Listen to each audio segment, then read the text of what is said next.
Greetings. It is a joy to be with you in this virtual space.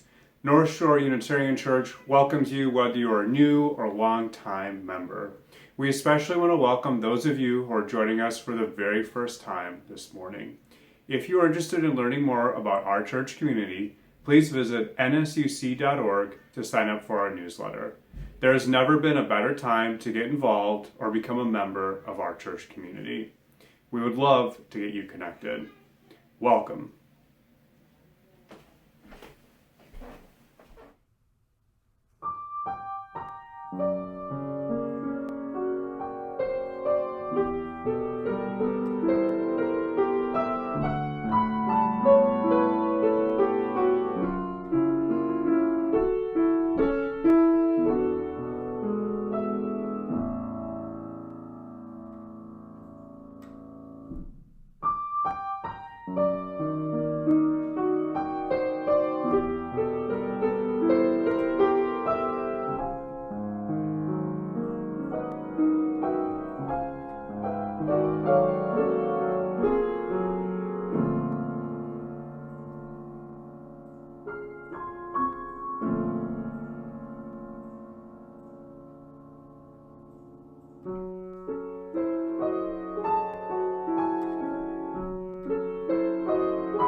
Welcome to this day in this place. I am Lucas Hergert, minister of the North Shore Unitarian Church, and it is such a joy to get to be with you today. Now, this service asks some big questions about life. What should we do when we do not get what we want? How do we face disappointment? Those are big and tender questions, and we will explore them together with compassion and with hope. Now, as we gather in the spirit of worship, I offer these words from my colleague, Krista Taves.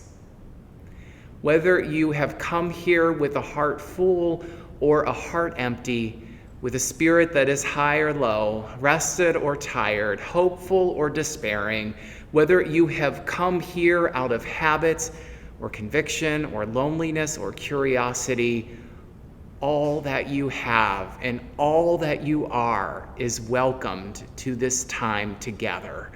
Let us feel across the distance of our separate homes and lives the heartbeat of this congregation.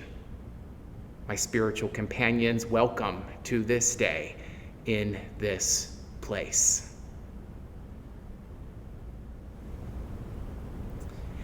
And so we light our flame.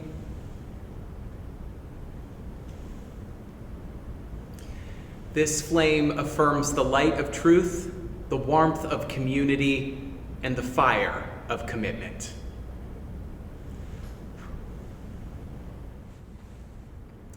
This week has had so many beautiful, sunny days.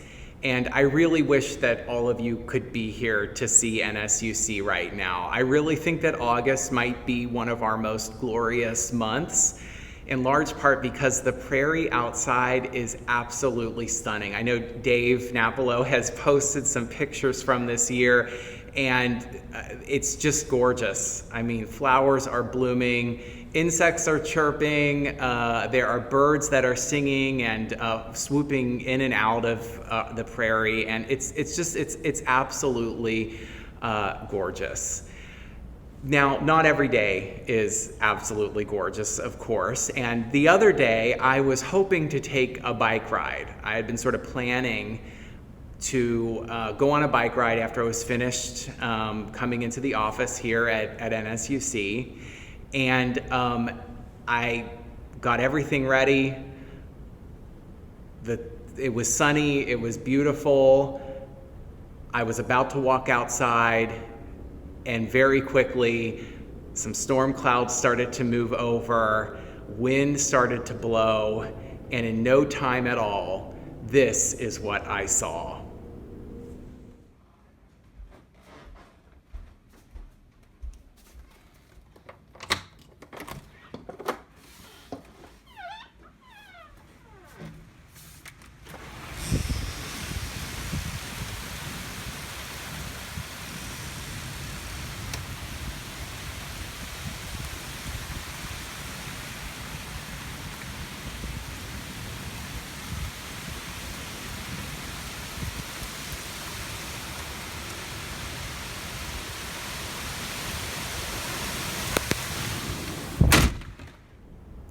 So yeah, wow. Not really weather that you can ride a bike in, right? I very quickly hung up that plan. That was not going to happen that evening. And I suppose what I'm thinking about today with that experience is that there are so many instances, just sort of in our daily lives, in our weekly lives, where we have a hope for something, we have an expectation for something. I had hoped that I would have gotten to ride my bike that evening, and it didn't work out. And so what do we do with that? I think one option is that we could choose to really sit in the disappointment of that and choose to contemplate all of the ways that, we're sort of let down by our day or by our life. Another option, and this is an option that, comes out of a number of mindfulness traditions, is to say, I don't have to be completely absorbed in the disappointment that has come with that unexpected setback.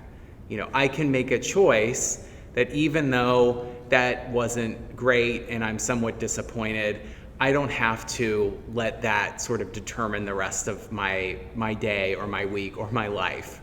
I can let that go. And that's what I did. This week I sat down and I watched the storm, and then I chose to read a book. And then the following day I went out and rode my bike rather than being, so stuck in the disappointment of that particular evening. So anyway, it's really good to be with all of you. Thank you for listening to my Time for All Ages this morning. North Shore Unitarian Church is a community that is grounded in love, guided by reason, committed to spiritual growth, and striving for justice. We accomplish this mission through the generous donation of our members and friends. And so we invite you to text your donation now. Please note that in order to give, you must include NSUC, the designated fund, and the amount.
Mansteru.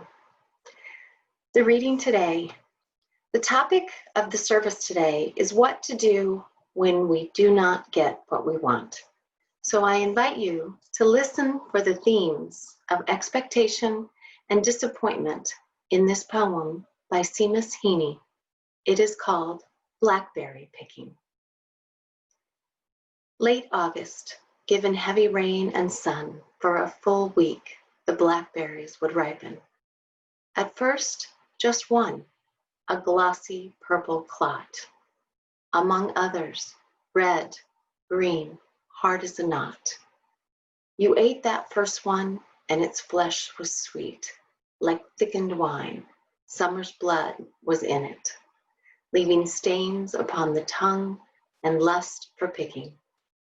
Then red ones inked up, and that hunger sent us out with milk cans, pea tins, jam pots, where briars scratched and wet grass bleached our boots. Round hay fields, cornfields, and potato drills, we trekked and picked until the cans were full, until the tinkling bottom had been covered with green ones, and on top, big dark blobs burned like a plate of eyes. Our hands were peppered with thorn pricks, our palms sticky as bluebeards. We hoarded the fresh berries in the byre, but when the bath was filled, we found a fur, a rat gray fungus, glutting on our cache. The juice was stinking too. Once off the bush, the fruit fermented. The sweet flesh would turn sour. I always felt like crying. It wasn't fair that all the lovely canfuls smelt of rot. Each year, I'd hoped they'd keep, knew they would not. Let us find that still center within and that space of honesty and compassion that is known by many different names, settling ourselves into this moment, accepting the gifts of life. Spirit of life, God of many names, love that lures us ever more deeply into community. We come into your presence today. Some of us come with disappointments in our hearts, personal sorrows, griefs, painful anniversaries. And we know that by sharing those in community, by bringing those into this space, the burden of them is lessened. And some of us come with joys, personal milestones, things that uplift us and sustain us. And we know that in sharing those in this space, their joy is increased. Our concerns reach out to a wider world, a world that is often marked by pain and disappointment and difficulty. Our thoughts and our prayers are with all of those in Beirut after the explosion this week. Our thoughts are also going to the first responders and those working on the front lines in the COVID epidemic.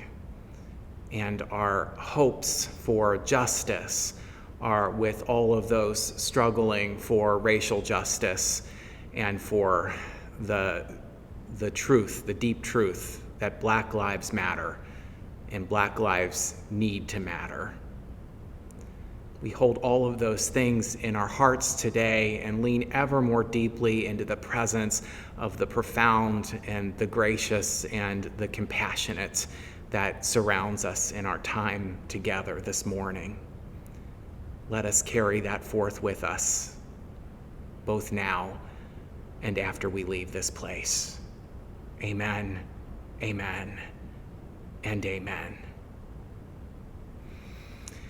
And my spiritual companions, just a reminder that today I'm going to invite you to save your joy or sorrow, and we will be sharing that during the Zoom coffee hour, just so that we can, have that personal connection with each other. So be sure to join us for the Zoom coffee hour after the service is over with.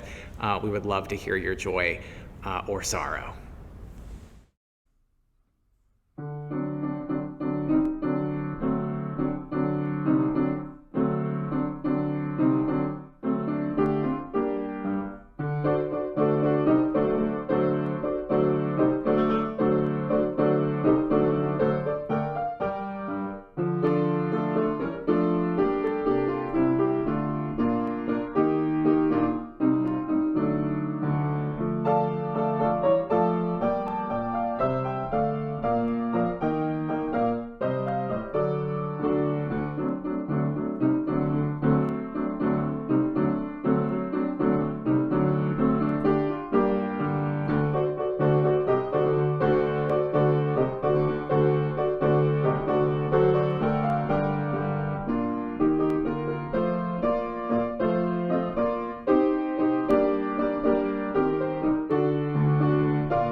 Molly Kane, an author who writes on business leadership, penned an article for Forbes magazine.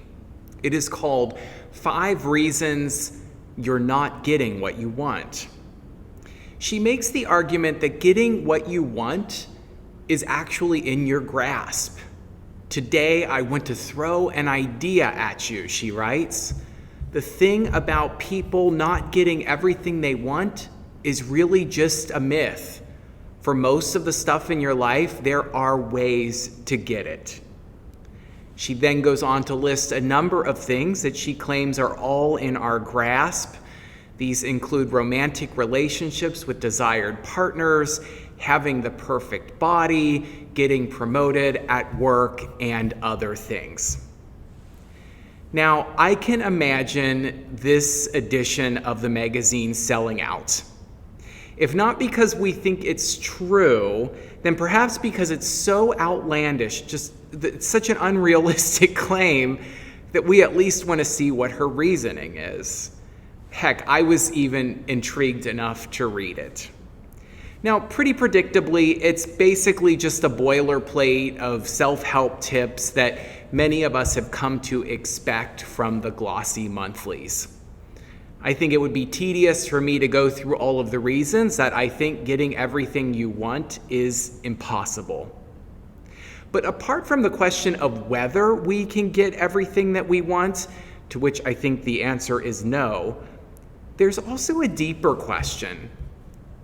Would it even be desirable to get everything that we want? Would that even be what's best for us? In the middle of the 20th century, Paul Bowles wrote a gorgeous novel called The Sheltering Sky. It is an existentialist piece of literature and addresses several large questions in intricate detail. Now, there's one part of the book that touches on the theme of our service of getting or not getting what we want. Early in the book, Bowles tells a story about 3 sisters who wish to have tea in the Sahara. They dream of making enough money so that they can drink from silver on one of the highest sand dunes. I'd like to tell the story here. Many months go by, and still the 3 sisters can't earn enough money to go to the Sahara, and they are always sad. One day they say, "We're going to finish our days like this, always sad, without ever having tea in the Sahara." And so they decide to go anyway, even without riches. They put their little bit of money together, and they buy a teapot and a tray and 3 glasses.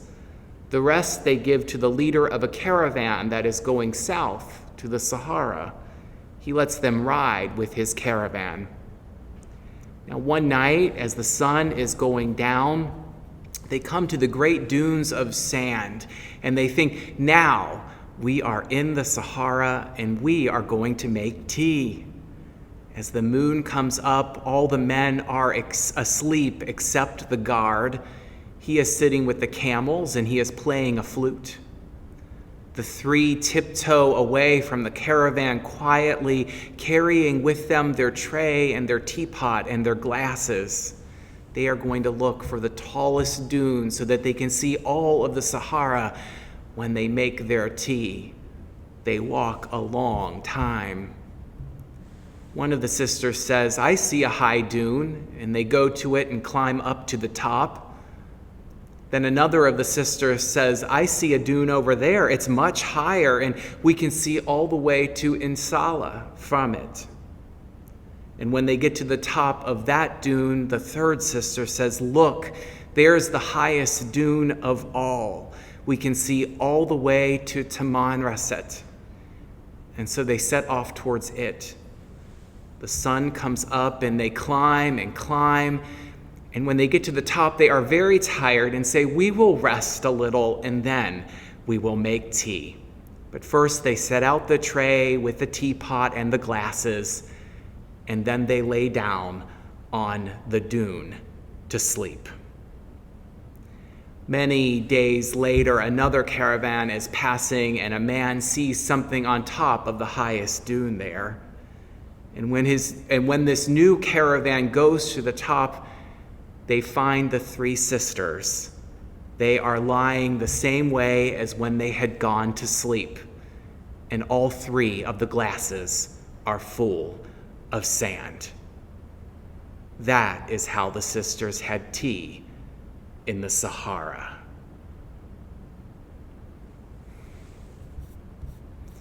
It is a haunting story, and it's an allegory that's open to many interpretations.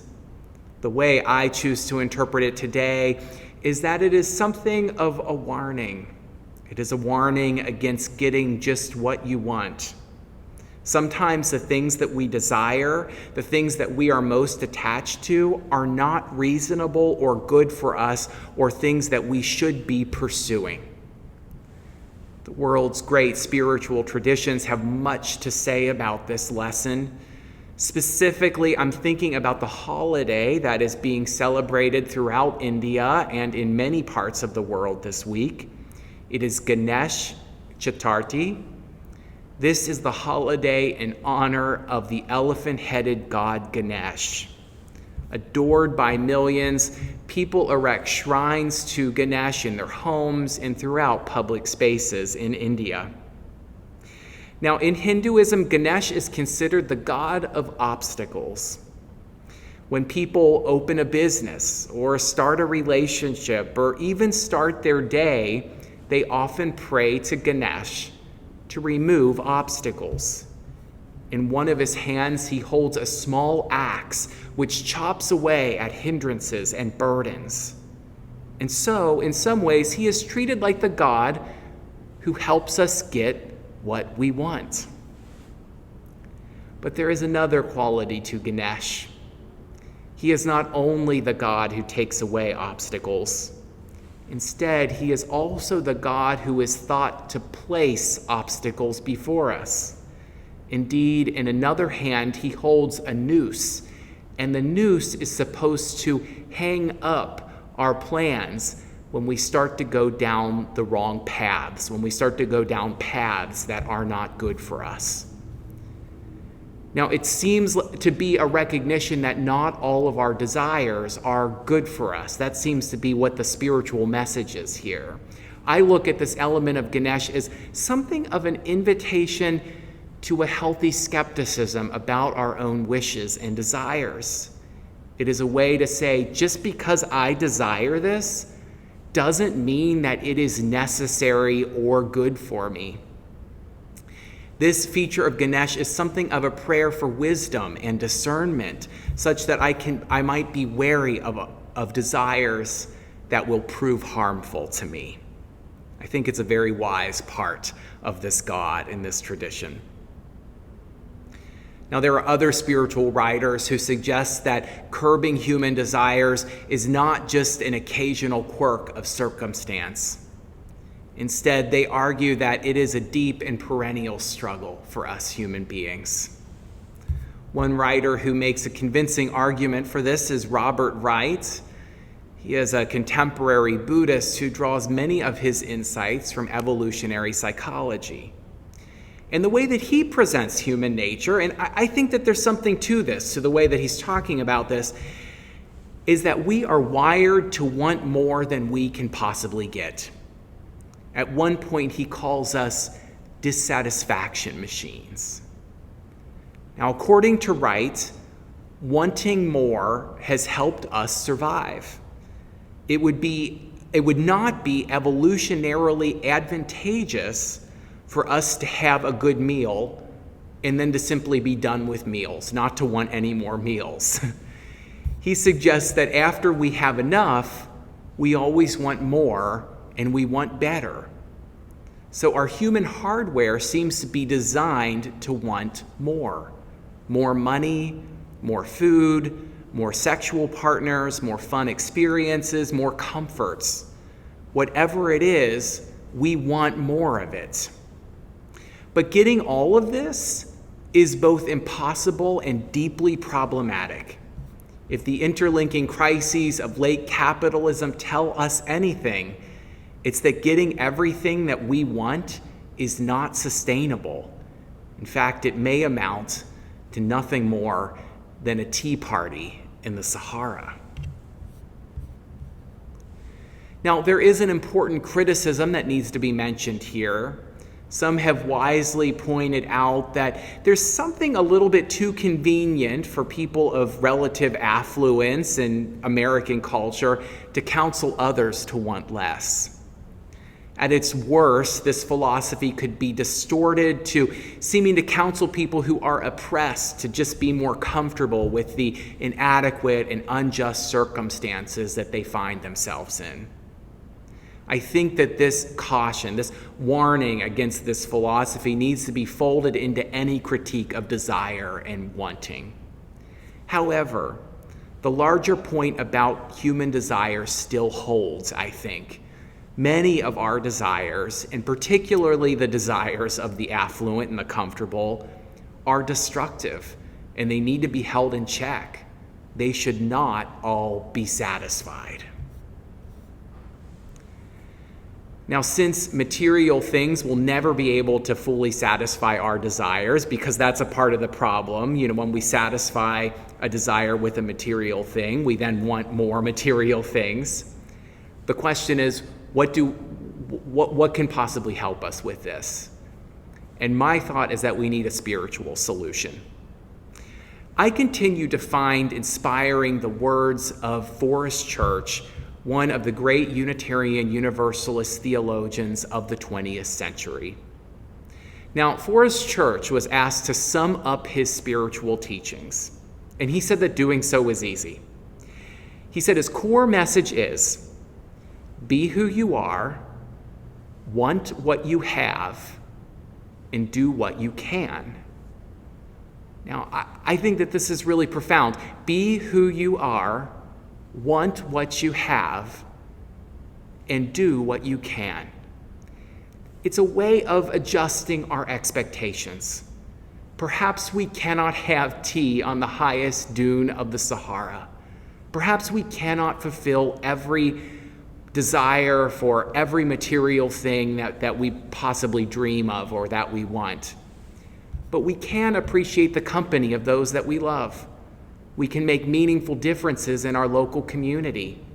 And when the urge comes up to want more or to want bigger or to desire greater, we can turn our gaze again to the things in our lives that bring us joy and remind ourselves why we are grateful to them and to the people around us. Something like a daily reminder of these truths has become a bit of a spiritual practice for me, particularly in this time of COVID, where we can feel restless and unsatisfied with our surroundings. This is a way of reminding myself that even when I have not gotten everything that I want, I have often gotten enough. I often have enough. Often I discover some secret abundance and gratitude that I had previously overlooked when I shift my gaze a bit and use this teaching from Forrest Church to want what we have, be who we are, do what we can. Now, I'd like to end today with a quote from the Dalai Lama.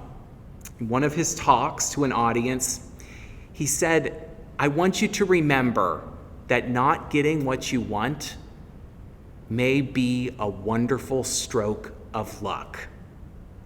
I'm going to leave it to you to ponder just what that idea of not getting what you want as a wonderful stroke of luck might mean for your life today. In the meantime, my last words will be something that would be wildly inappropriate for me to say in any other context, but I promise you that I am saying them to you lovingly. I hope today that you don't get what you want. My spiritual companions, amen. Blessed be. I love you.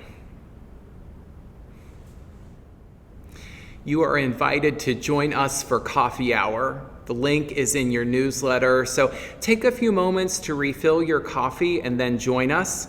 We'll also have an opportunity there to share our joys and sorrows with one another. First, by way of closing, I offer some words from my colleague Wayne Arneson. Take courage, friends.